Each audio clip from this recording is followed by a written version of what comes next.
Have you ever felt a rhythm so deep it seemed to move your bones? A beat you couldn't ignore? Now, imagine that compulsion taking over an entire city. Imagine dancing until your feet bled, until you collapsed from exhaustion, or worse. This isn't a metaphor. It happened. In the summer of 1518, in the city of Strasbourg, a woman named Frau Troffea stepped into the street and began to dance.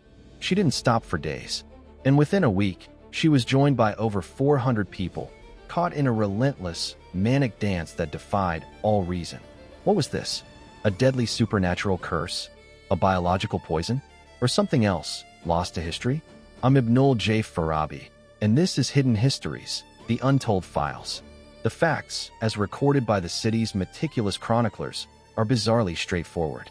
In July 1518, Frau Troffea began her solitary, silent dance. When she collapsed from exhaustion, she'd sleep briefly, then resume.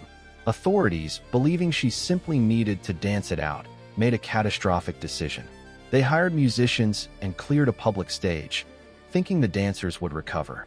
Instead, it poured fuel on the fire. The epidemic exploded. People danced in twisting, jerking agony for days on end. The death toll mounted: heart attacks, strokes, sheer physical collapse. After a month of terror, the authorities finally reversed course. They banned music and dancing and organized a drastic solution. So what was it? Let's investigate the first major theory: mass psychogenic illness, or mass hysteria. This is a powerful psychological phenomenon where extreme stress manifests as physical symptoms in a group.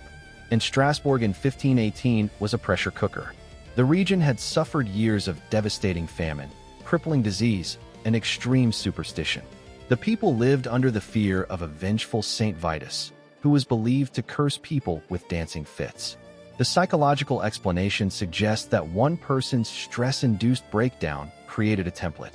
In a community primed by fear and shared trauma, the behavior spread through a terrifying social contagion. The dancing was a collective, unconscious scream. Then we have the medical detective story: ergot poisoning. Ergot is a fungus that grows on damp rye, a staple grain in Strasbourg at the time.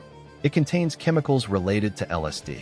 Ingestion can cause convulsions, spasms, hallucinations, and a burning sensation in the limbs, symptoms that could be misinterpreted as a frantic dance.